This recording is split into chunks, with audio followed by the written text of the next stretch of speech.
오늘 저녁 여러분과 함께 에스겔 36절 본문으로 해서 새 영을 너희 속에 두고 이 같은 제목으로 함께 말씀의 은혜를 나누기 원합니다. 제목을 한번 크게 따라해 주시기 바랍니다. 새 영을 너희 속에 두고, 새 영을 너희 속에 두고, 한 해를 승리하며 성공적으로 살아가는 비결은 마음을 잘 지키고 심령의 변화를 받는 데 있습니다. 로마서 12장 2절에 우리에게 권면합니다. 너희는 네 세대를 본받지 말고 오직 마음을 새롭게 함으로 변화를 받아 하나님의 선하시고 기뻐하시고 온전하신 뜻이 무엇인지 분별하도록 하라. 마음을 잘 지키고 마음을 새롭게 함으로 하나님께서 기뻐하시는 삶을 살아갈 때 하나님의 풍성한 은혜가 우리 모두에게 임하게 될 것입니다. 하나님은 사랑의 하나님이십니다. 사랑의 하나님이시기 때문에 우리에게 모든 것이 다 하나님 가운데 잘 되기를 원하시고 그런 삶을 살도록 우리를 인도해 주시는 것입니다. 그런데 그 하나님의 사랑 속에 들어가 있는 것이 하나님의 공의입니다. 잘못된 것을 하나님이 책망하시고 심판하십니다. 그래서 이스라엘 백성이 하나님을 잘 섬길 때는 하나님께서 놀라운 축복을 저들에게 내려주셨는데 하나님의 뜻을 어기고 우상 숭배할 때는 저들을 선자를 보내 책망하시고 그리고 이방 민족을 통해서 심판하셨습니다. 남왕국 유다가 우상 숭배함으로 말미암아 주전 586년에 바벨론에서 멸망을 받고 포로로 끌려갑니다. 포로로 끌려갈 때 주로 바벨론의 귀족들이 끌려가고 이스라엘 민족들이 뿔뿔이 흩어졌습니다. 시편 44편 11절이 이렇게 말씀합니다. 주께서 우리를 잡아먹힐 양처럼 그들에게 넘겨주시고 여러 민족 중에 우리를 흩으셨나이다. 하나님께서 저들을 사랑하셨기 때문에 저들에게 여하튼 심판을 내리신 것입니다. 저들이 포로로 끌려가서 자기들의 잘못이 무엇인지 알았습니다. 하나님 우리가 우상을 숭배했습니다. 우리의 죄를 용서하여 주옵소서. 끝이 보이지 않는 그 절망의 상황 속에서 한 해가 지나고 두 해가 지나고 10년이 지나고 20년이 지나면서 그들은 언제 우리가 고국으로 돌아갈까? 이게 다 우리가 지은 죄 때문이다. 그들이 하나님 앞에 그들의 잘못을 회개했을 때 하나님께서 그들에게 구원의 메시지, 희망의 메시지를 선포해 주셨습니다. 하나님은 구원의 역사를 이루시는 참으로 좋으신 하나님이신 것입니다. 에스겔 선지자를 통해서 저들에게 말씀하셨습니다. 에스겔 36장 24절입니다.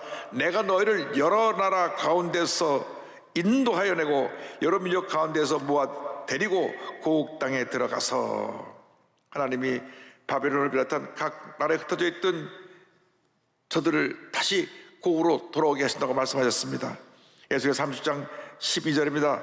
그러므로 너는 대언하여 그들에게 이르기를 주 야훼께서 이같이 말씀하시기를 내 백성들아 내가 너희 무덤을 열고 너희로 거기에서 나오게 하고 이스라엘 땅으로 들어가게 하리라.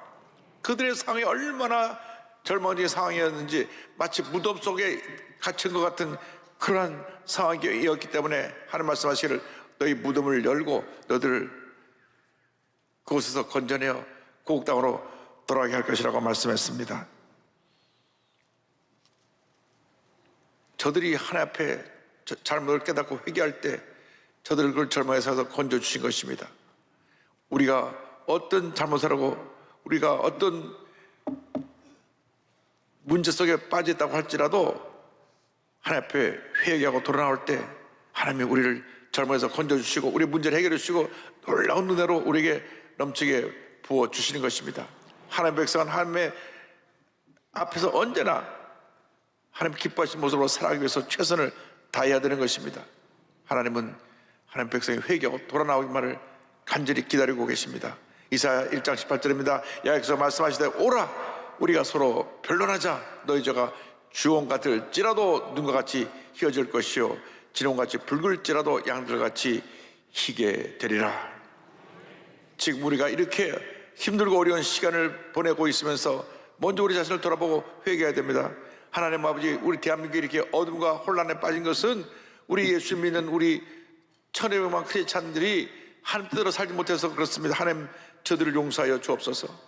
우리 삶 속에는 모든 잘못된 것을 제거하여 주시고 이 시간 우리 아버지 앞에 회개하오니 하나님, 우리를 이 절망의 자리에서 건져주시고 우리 삶 가운데 하나님의 은혜를 베풀어 주옵소서. 우리는 기도해야 될 것입니다. 하나님 앞에 눈을 뿌려 기도할 때 우리의 기도를 들으시고 우리를 죄와 절망에서 건져주시는 것입니다. 하나님께서 우리가 죄와 절망 가운데서 고통과 괴로움에 신음하고 있을 때 예수님을 이 땅에 보내주셔서 우리의 모든 죄를 짊어지고 십자가 달려 돌아가게 하셨습니다. 이사야 선지자가 예수님 오시기 약 700년 전에 예언합니다. 예수님이 오셔서 우리를 구원하시기 위해서 십자가 달려 고난당하실 것을 눈에 보이는 듯이 생생하게 이렇게 예언하고 있습니다. 이사야 53장 5절 6절입니다. 그가 찔림은 우리의 허물 때문이요 그가 상함은 우리의 죄악 때문이라. 그가 징계를 받음으로 우리는 평안을 누리고 그가 채찍에 맞음으로 나음을 받았도다. 그 다음 6절에 우리는 다 양 같아서 그릇 행하여 각기 제 길로 갔거늘 야훼께서는 우리 모두의 죄악을 그에게 담당시키셨도다. 우린 다 어리석은 양처럼 자기 길로 갔습니다. 자기 만족의 길로 가고 탐욕의 길로 가고 교만의 길로 갔습니다. 그런데 우리 모든 사람의 죄를 예수님에게 짊어지게 하셔서 십자가 달려 피 흘려 죽게 하심으로 우리에게 죄사함과 구원의 문을 열어 놓으신 것입니다. 이 놀라운 은혜에 대해서 우리는 감사하고 또 감사하고 또 감사하고 또 감사해야 될 것입니다. 그래서 2장 6절과 7절에 이와 같이 말씀합니다. 그러므로 너희가 그리스도 예수를 주로 받았으니 그 안에서 행하되 그 안에 뿌리를 박으며 세움을 받아 교훈을 받은 대로 믿음에 굳게 서서 감사함을 넘치게 하라. 여러분, 나 같은 죄인을 구원하신 하나님의 은혜에 대해서 감사하고 또 감사하고 또 감사해야 됩니다. 우리가 너무나 하나님 많은 축복을 받았음에도 불구하고 감사하지 못하고 아주 작은 일 갖고 불평하고 원망하고 사소한 일에 상처받고 섭섭해하고 너무나 부끄러운 신앙생활을 해왔습니다.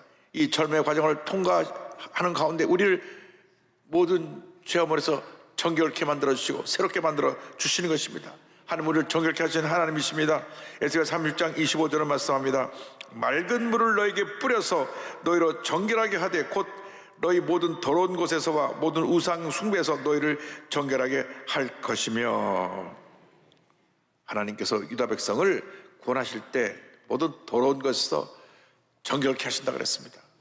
여러분, 우리의 생각을 더럽게 하는 이 세상의 음란 문화, 동성애 문화, 도박 문화, 거짓 문화, 인터넷과 유튜브에 얼마나 많은 거짓말들이 그냥 퍼져서 사람들을 잘못된 길로 이끌고 미혹해 하는지 모릅니다. 이 모든 더러운 것을 회개해야 됩니다. 주님, 이 더러워진 이 문화를 예수 믿는 사람이 정결하게 만들게 하여 주시옵소서. 무엇보다도 주님, 이 땅에 만연한 우상숭배, 무속신앙의 모습이 사라져버리게 하여 주옵소서. 기독교 신앙이 이 대한민국을 바로잡고 변화시키고 위대한 대한민국을 만드는 유일한 길이라는 것을 잊지 말아야 됩니다. 예수 믿는 것만이 생명의 길이요, 축복의 길이요, 기적의 길이요, 은혜의 길이요, 우리 민족이 살 길인 것입니다. 그래서 우리가 이번에 정말 크리스찬들이 한 마음으로 기도하고 또 기도해서 이 땅에 만연한 이 잘못된 모든 흑암의 물결이 다 예수의 보혈의 능력으로 씻겨져 나가도록 해야 될 것입니다. 우리가 주님을 섬긴다고 하면서 죄 뜻대로 살지 못하고 탐욕과 교만과 이기주의로 살았던 것을 회개하고 우상 숭배를 했던 것을 회개하고 예수의 보혈로 씻음 받아서 히브리 10장 22절 말씀 그대로 우리가 마음에 뿌림을 받아 악한 양심으로부터 벗어나고 몸은 맑은 물로 씻음을 받았으니 참 마음과 온전한 믿음으로 하나님께 나가자. 이 말씀대로 참 마음과 온전한 믿음으로 하나님께 나가는 우리가 모두 되기를 주님의 이름으로 축원합니다.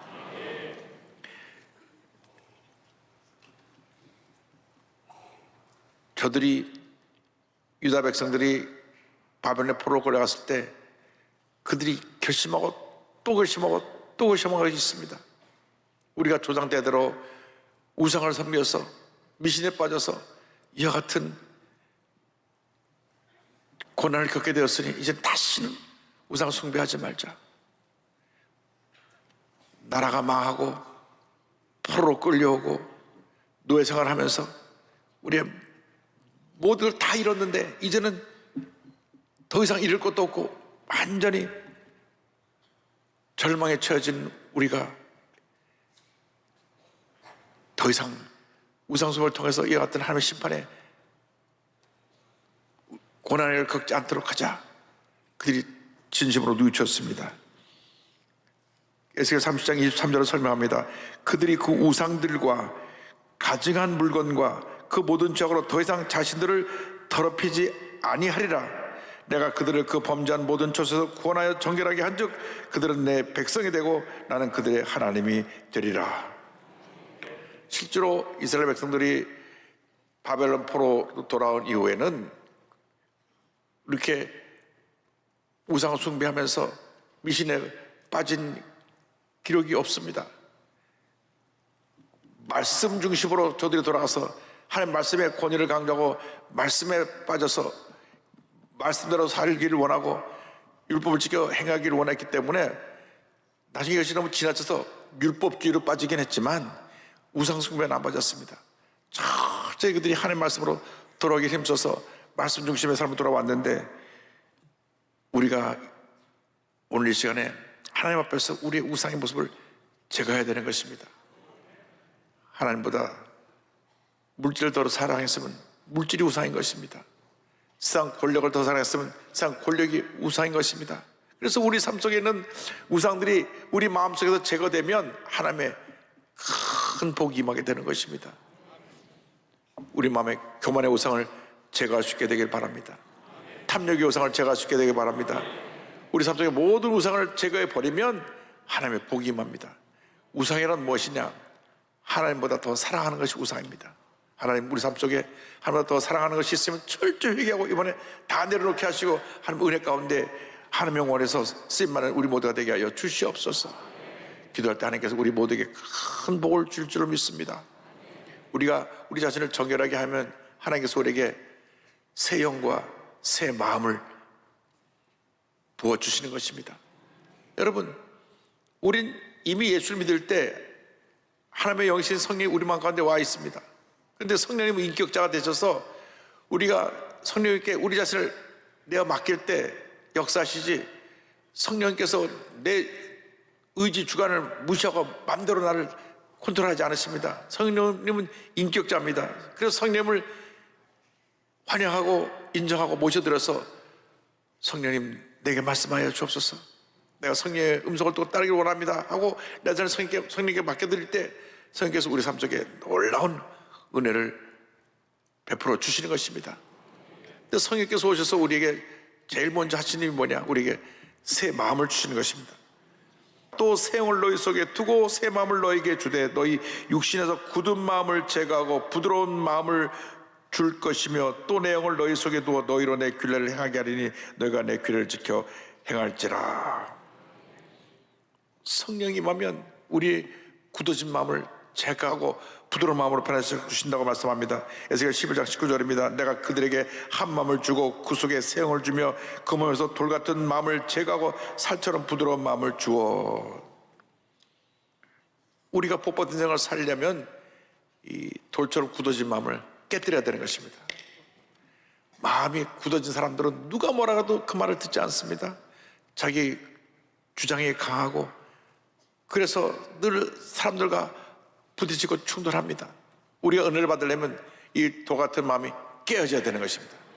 성령의 은혜가 임해가지고 돌 같은 마음이 깨어져야 하나님의 축복이 임합니다. 예수님 씨 뿌리는 비유도 보면 돌 같은 마음을 가진 사람에게는 이 복음의 씨앗이 떨어져도 뿌리를 내지 못하고 금방 그 씨앗이 죽어버린 것을 설명하고 있습니다. 마태복음 15장 5절을 보니까 더러운 흙이 얕은 돌밭에 떨어짐에 흙이 깊지 아니하므로 곧 싹이 나오나 해가 돋은 후에 타서 뿌리가 없으므로 말랐고 성경은 말씀합니다. 여러분, 돌 같은 마음을 갈아엎어야 되는 것입니다. 자기밖에 모르고 온 고집 있는 사람, 온 고집을 그 성령의 불방망이로 부수고 말씀에 불도저로 갈아엎어가지고 이 마음밭을 부드럽게 만들어야 되는 것입니다. 그리고 그 성령의 불방망이로 부서뜨린 것을 성령의 용광로에 집어서 다 태워와서 우리 마음이 온유와 겸손으로 무장한 예수님 닮은 모습으로 바뀌어야 되는 것입니다. 나는 원래 성격이 그래 하면서 잘 소리를 지르고 화를 잘 내는 분은 그걸로 자기를 합리화하면 안 됩니다. 원래 성격이 그런 것을 고치는 것이 교회입니다. 그것이 신앙입니다. 나는 원래 화 잘 냈어. 그리고 화를 내고 나서는 그걸 합리화하고 타당화시키는 건 절대 그것은 바른 길이 아닙니다. 하나님께서 원하시는 것은 예수님을 닮은 모습입니다. 여러분, 여러분의 삶의 일생 동안 가장 중요한 것은 예수님 닮은 모습으로 살아가는 것입니다. 예수님 직접 우리에게 말씀하셨어요. 나는 마음이 온유하고 겸손하니 나의 멍에를 메고 내게 배워라. 그리하면 너희 마음이 힘을 얻으리니. 예수님 말씀하셨어요. 나는 마음이 온유하고 겸손하니 나의 멍에를 메고 내게 배워라. 여러분, 예수님이 이것은 우리에게 명령하신 말씀입니다. 나는 마음이 온유하고 겸손하니 나의 멍에를 메고 내게 배우라. 그 사람은 하나님 앞에서 복받는 사람이 되는 것입니다. 온유하고 겸손한 사람을 당할 사람이 없습니다. 온유와 겸손은 세상을 다 얻게 되는 것입니다. 그러나 강한 성격은 늘 부딪히고 대인관계에 문제가 생기고 스스로 자기 앞을 문제의 밭으로 바꿔놓는 것입니다. 성의 불도저로 말씀의 불도로 갈아엎어 성의 용원에 집어넣어서 완전히 이 강한 자가 다 녹아 깨어져 살아 없어지고 난 다음 온유와 겸손으로 무정한 옥토 같은 부드러운 마음이 될 때 하나님이 큰 복을 내려 주실 것입니다. 불쌍한 사람들을 섬기면서 예수의 사랑을 실천한 우리 윤종영 장로님, 그분 별명이 봉천동의 슈바이처입니다.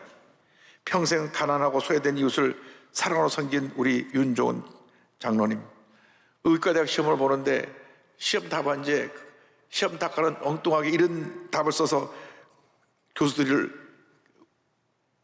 감동시켰다는 얘기도 있습니다.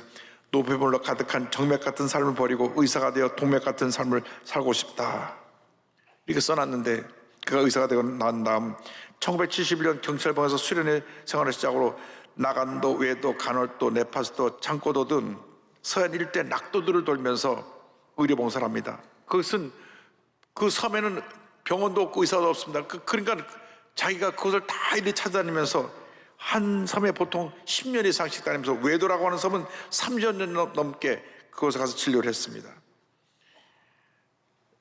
어느 날 본인이 신림 보건소를 가던 길에 차가 타이어가 나서 펑크가 나가지고 그 타이어를 가려고 내렸다가 보니까 판잣집 밑에 불쌍한 사람들이 살고 있는 것을 보았습니다. 발이 쑥 나왔는데 이게 시체가 아닌가, 그렇게 비참한 모습으로 살고 있는 것을 보면서 이제 나는 가장 가난하고 어렵고 힘든 사람을 섬기며 살겠다. 그래서 1973년에 당시 판자촌이었던 관악구 봉천동에서 윤종우 의원을 개원하면서 진료를 시작합니다. 돈보다 생명이 먼저라는 신조대로 진료비에 연연하지 않고 가난한 사람들을 치료비도 받지 않고 무상으로 또 치료비 절반만 받으면서 치료에 전념했습니다. 이 빈민저 시절에 봉천동에서 그의 손길을 거치한 사람은 거의 없었습니다. 오늘 새벽 왕래를 갔다 오는 길에 칼을 든 강도 두 사람을 만나는데, 그 강도가 가방을 빼앗아가지고 한 사람 칼로 들이대고 가방을 접은 가운데 강도 한 사람이 얼굴 보더니, 야, 이 사람 내 아들 고쳐준 의사야, 그냥 가자, 그냥 가자. 보니까 그 강도 중에 한 사람의 아들을 이 윤종 원장님이 고쳐준 거예요. 그래갖고 그 위험을 벗어났다고 하는 얘기도 있고, 한 번은 병원에 본인이 짜장면을 배달하자 하는데 짜장면이 배달돼 왔습니다. 알고 보니까 수년 전에 인근 보육원 교사가 밤에 그 아이가 맹장염에 걸려서 아이를 업고 왔는데 무료로 아이를 맹장염을 수술해 줬어요.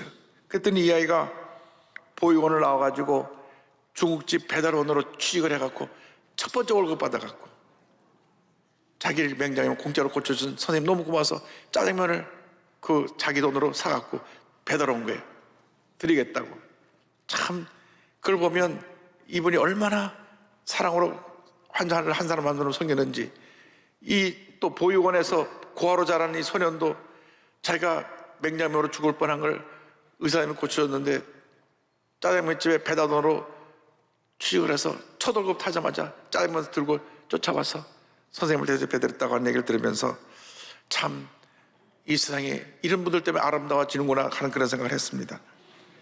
그런데 처음부터 이렇게 훌륭한 의사가 된 것은 아니고 본인이 가난한 사람들 돌보겠다고 생각했는데 돈 버는 재미 때문에 주일 성수도 범하기도 하고 바쁘게 지냈습니다. 근데 1974년 어느 날 택시 운전기사가 교통사고로 피투성해야 되는 아이를 안고 병원에 뛰쳐들어왔는데 그 아이를 받아본 순간 너무 놀라버렸어요. 자기 딸인 거예요.